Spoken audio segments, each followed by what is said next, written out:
नमस्कार प्रिय विद्यार्थियों, मैं लोकेश कुमार मीणा, सहायक आचार्य राजनीति विज्ञान, राजकीय महाविद्यालय सागवाड़ा से। विद्यार्थियों, आज के इस ई लेक्चर में या ई क्लास में हम राजनीति विज्ञान का जो पाठ्यक्रम है बीए पाठ प्रथम में, उसका जो महत्वपूर्ण टॉपिक है शक्ति की अवधारणा या शक्ति की धारणा के बारे में जानेंगे कि शक्ति का राजनीति विज्ञान में क्या महत्व है, क्या स्थान है, क्या भूमिका है। तो सबसे पहले शक्ति का अर्थ हम इसमें देखते हैं कि शक्ति का अर्थ क्या होता है। तो शक्ति के बारे में सामान्यतः हम सब परिचित हैं कि शक्ति क्या होती है। देखिए, मनुष्य का जो सार्वजनिक व्यवहार होता है उसको निर्धारित करने एवं जो राजनीतिक व्यवस्था है उसको प्रभावित करने वाले विभिन्न तत्व होते हैं। उन्हीं में से एक प्रमुख तत्व है ये शक्ति। शक्ति का राजनीति विज्ञान में प्रारंभिक काल से वर्तमान तक इसका बहुत ही महत्वपूर्ण तत्व के रूप में या इसके महत्व को स्वीकार किया जाता रहा है। भारतीय विचारक कौटिल्य ने भी शक्ति के बारे में कहा है कि समस्त सांसारिक जीवन का मूल आधार दंड शक्ति ही है। पाश्चात्य विचारकों में देखें तो बेकर ने राजनीति शक्ति को राजनीति से अपरतनीय बताया है। इसी क्रम में कैटलिन जो विद्वान है उसने तो राजनीति विज्ञान को ही शक्ति का विज्ञान कहा है। तो इस तरह से जो शक्ति है उसका राजनीति विज्ञान में जो महत्व है रहा है या है, इसके बारे में विभिन्न विद्वानों ने अपने अलग अलग विचार प्रकट किए हैं। शक्ति की अर्थ या इसकी परिभाषा की यदि हम बात करते हैं तो इसकी अर्थ या परिभाषा के बारे में अनेक विद्वानों ने अलग अलग परिभाषाएं प्रकट की है। उसमें सबसे पहले देखते हैं कि जैसे रॉबर्ट बायरस्टेड ने कहा है कि शक्ति बल प्रयोग की योग्यता है। शक्ति बल प्रयोग की योग्यता है, न कि उसका वास्तविक प्रयोग। ये रॉबर्ट बायरस्टेड ने कहा। नेक्स्ट, आर्गेन्स्की ने भी शक्ति के बारे में कहा है कि शक्ति दूसरे के आचरण को अपने लक्ष्यों के अनुसार प्रभावित करने की क्या है, एक क्षमता है।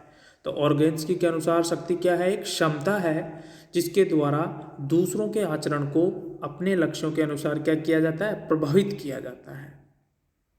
इसी क्रम में लासवेल, कैपलान, हर्बर्ट साइमन ने शक्ति को प्रभाव प्रक्रिया के रूप में परिभाषित किया है। प्रभाव प्रक्रिया की शक्ति एक क्या है, प्रभाव प्रक्रिया है।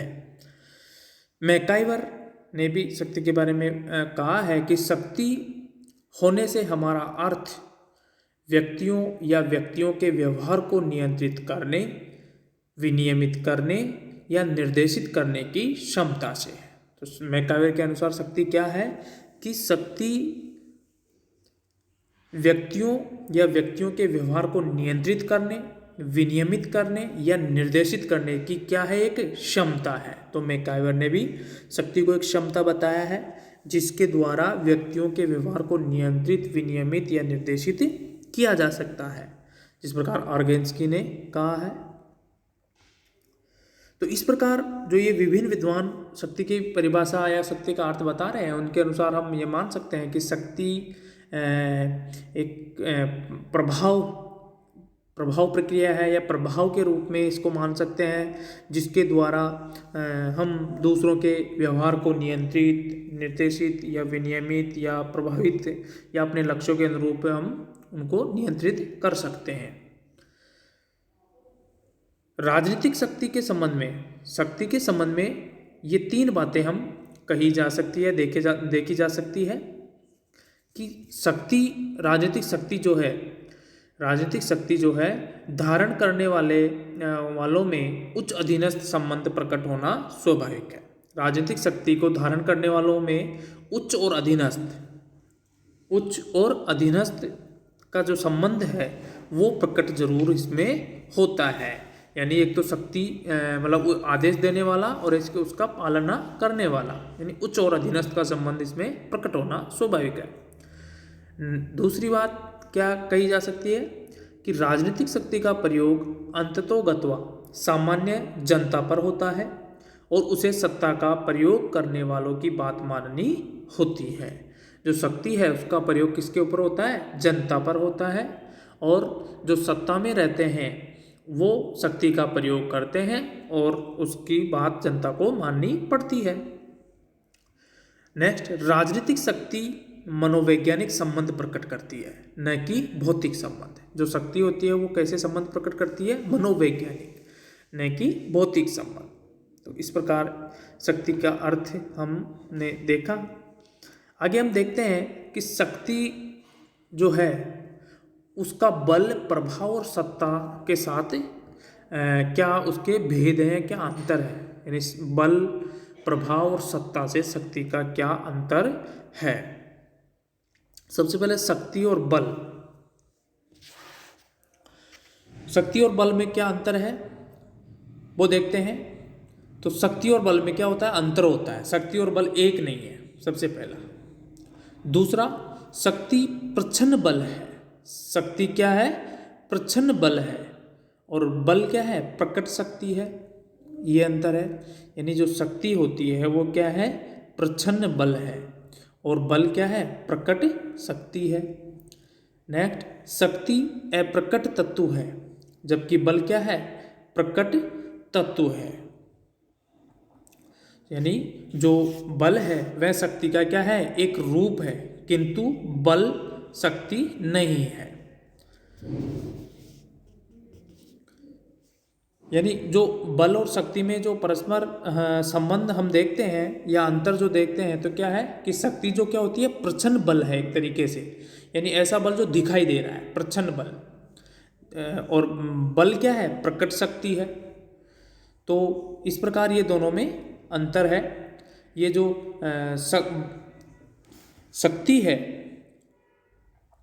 शक्ति यानी शक्ति जो है वो बल की पृष्ठभूमि में ही, बल जो है वो शक्ति की पृष्ठभूमि में ही रहता है, उससे अलग नहीं रहता है। यानी शक्ति के साथ बल जुड़ा हुआ होता है। बल को हम शक्ति के दामन में उसी प्रकार देख सकते हैं जैसे बादल में बिजली रहती है। तो बल और शक्ति आपस में जुड़े हुए भी हैं, लेकिन ये दोनों एक नहीं है, दोनों में अंतर है।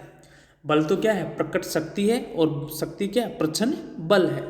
शक्ति अप्रकट यानी दिखाई नहीं देती है, बल क्या दिखाई देता है। बल को हम जैसे इस प्रकार से देखते हैं कि किसी के ऊपर कोई प्रतिबंध लगा दिए जाते हैं या जुर्माना लगा दिया जाता है, तो वो क्या है? बल है एक तरीके से। लेकिन शक्ति क्या है? अप्रकट है। शक्ति और प्रभाव को देखते हैं हम, तो इसमें कुछ समानताएं और कुछ असमानताएं पाई जाती है शक्ति और प्रभाव में। तो सर्वप्रथम देखते हैं कि शक्ति और प्रभाव दोनों ही क्या है? बौद्धिक और संबंधात्मक है। शक्ति और प्रभाव दोनों ही क्या? बौद्धिक एवं संबंधात्मक है, तथा एक दूसरे को क्या प्रदान करते हैं? सबलता प्रदान करते हैं। दोनों को एक दूसरे की क्या होती है? आवश्यकता होती है, आवश्यकता पड़ती रहती है। शक्ति और प्रभाव दोनों ही औचित्यपूर्ण होने पर ही प्रभावशाली होते हैं। प्रभाव शक्ति को उत्पन्न करता है और शक्ति प्रभाव को उत्पन्न करती है। तो प्रभाव और शक्ति में क्या समानताएं हैं कि शक्ति और प्रभाव दोनों ही क्या है? बौद्धिक और संबंधात्मक है। एक दूसरे को क्या प्रदान करते हैं? सबलता प्रदान करते हैं। दूसरा, दोनों ही औचित्यपूर्ण हो जाने पर क्या अधिक प्रभावशाली हो जाते हैं। प्रभाव जो होता है वह शक्ति को उत्पन्न करता है और शक्ति प्रभाव को उत्पन्न करती है। तो इस प्रकार शक्ति और प्रभाव दोनों ही एक दूसरे को क्या? सबलता भी प्रदान करते हैं, और दोनों औचित्यपूर्ण होने पर प्रभावशाली होते हैं। शक्ति और प्रभाव अलग अलग व्यक्ति में हो सकते हैं, लेकिन शक्ति और प्रभाव दोनों का जो दर्शन है या दोनों को एक व्यक्ति में ही देखा जा सकता है। असमानताएं, शक्ति दमनात्मक होती है, उसके पीछे कठोर भौतिक बल प्रतिबंधों का प्रयोग होता है, जबकि प्रभाव अनुनयात्मक स्वेच्छापूर्ण मनोवैज्ञानिक होता है। ये दो अंतर है पहला। दूसरा, शक्ति प्राय शक्ति धारक के पास एक स्वतंत्र तत्व के रूप में रहती है, वह इसका प्रयोग दूसरों की इच्छा के विरुद्ध कर सकता है, जबकि प्रभाव प्रभावित व्यक्ति की स्वेच्छा पर निर्भर होता है। शक्ति को अप्रजातंत्रात्मक माना जाता है, जबकि प्रभाव को प्रजातंत्रात्मक माना जाता है। क्यों? क्योंकि शक्ति मतलब प्रतिशक्ति को आमंत्रित करती है और भय पर आधारित होती है, इसलिए इसको अप्रजातंत्रात्मक माना जाता है, जबकि प्रभाव को प्रजातंत्रात्मक माना जाता है, क्योंकि इसका जो अनुपालन है वह स्वेच्छा से सहमति से किया जाता है। शक्ति और सत्ता में भेद। सत्ता के बिना शक्ति क्या होती है? असंस्थायीकृत, असाधनात्मक या अनिश्चित होती है। सत्ता के बिना सत्ता निश्चित, स्पष्ट और प्रकट होती है, इसलिए उसके निर्देशों को बाध्यकारी मानकर पालन किया जाता है। शक्ति में उक्त प्रकार की स्पष्टता और निश्चितता का अभाव पाया जाता है। इसके बाद हम देखते हैं शक्ति के स्रोत। शक्ति जो होती है उसके स्रोत कौन कौन से हैं? सबसे पहला ज्ञान। तो ज्ञान जो है वो शक्ति का प्रथम स्रोत माना जाता है। यह है क्योंकि व्यक्ति अपने लक्ष्यों को पुनः प्रतिबंधित करने या मिलाने की जो योग्यता प्रदान करता है वह कौन करता है? ज्ञान करता है। ज्ञान के माध्यम से ही व्यक्ति अपने लक्ष्यों को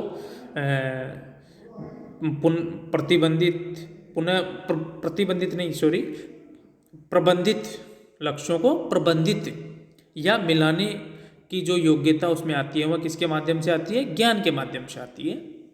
ज्ञान के माध्यम से ही व्यक्ति अन्य विशेषताओं को उसकी शक्ति का साधन बनाता है। यानी ज्ञान के द्वारा ही एक व्यक्ति जो उसकी में अन्य गुण पाए जाते हैं उनको उसकी शक्ति का साधन बना सकता है ज्ञान के माध्यम से। इसलिए जो ज्ञान है उसको शक्ति का प्रथम स्रोत माना जाता है या है वो। दूसरा प्राप्तियों को साधारण या बोलचाल की या साधारण बोलचाल में हम इसे आर्थिक शक्ति के रूप में मान सकते हैं, यानी संपत्ति। तो शक्ति के निर्धारण में बाहरी तत्व भी होते हैं जो शक्ति के महत्वपूर्ण तत्वों में होते हैं, जैसे प्राप्तियां या आर्थिक साधन। तो इन संपत्ति है या आर्थिक साधन है या समाज में उसकी स्थिति है, उसका स्तर है या उसका स्थान है, ये सभी बाहरी तत्व है, भौतिक सामग्री है, ये सभी प्राप्तियों के अंतर्गत आते हैं। तो इनका भी शक्ति का जो स्रोत में ये माने जाते हैं, यानी शक्ति के स्रोत के अंतर्गत इनको माना जाता है प्राप्तियों को। तीसरा है संगठन। संगठन जो है वो शक्ति का एक महत्वपूर्ण स्रोत होता है और जिस प्रकार कहा भी जाता है कि संगठन में ही शक्ति होती है, कहा जाता है ना संगठन में ही शक्ति होती है, तो उस प्रकार जो संगठन है वह भी शक्ति का एक महत्वपूर्ण स्रोत है।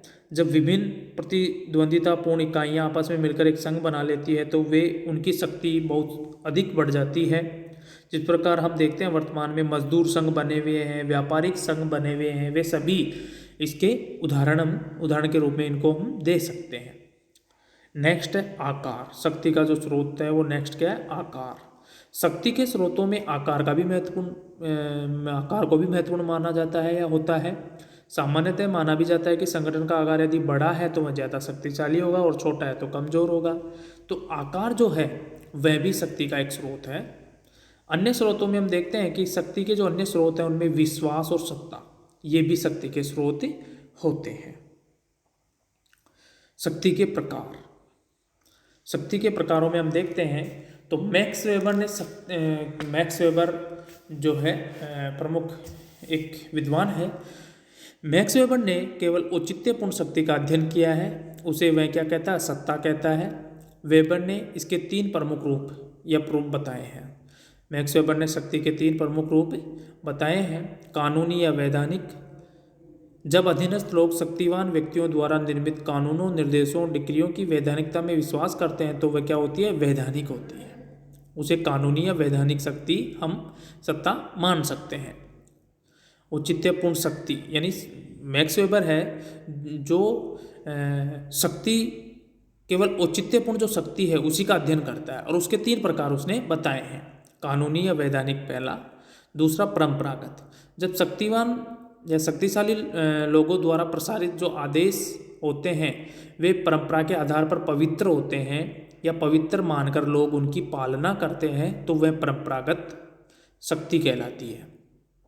करिश्मावादी शक्ति, जब औचित्य की मान्यता का आधार शक्तिवान या शक्तिशाली लोगों के या व्यक्तियों के गुणों के प्रति लोगों में भक्ति होती है तो वह करिश्मावादी शक्ति होती है।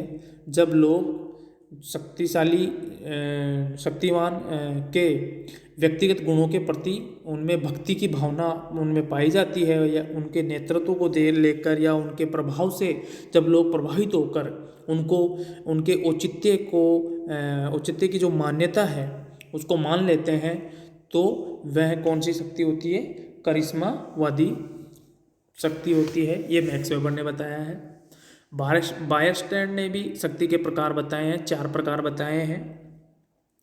दृश्यता के आधार पर अदृश्य या दृश्य शक्ति, दमन के आधार पर दमनात्मक या अदमनात्मक शक्ति, औपचारिकता के आधार पर औपचारिक या अनौपचारिक शक्ति, शक्ति प्रयोग के आधार पर प्रत्यक्ष या अप्रत्यक्ष शक्ति। तो इस प्रकार आज की इस ई क्लास में या ई वीडियो में हमने शक्ति का सामान्य अर्थ, उसके बल प्रभाव और सत्ता से उसका अंतर और शक्ति के स्रोत और उसके प्रकारों के बारे में हमने जाना संक्षिप्त में। धन्यवाद।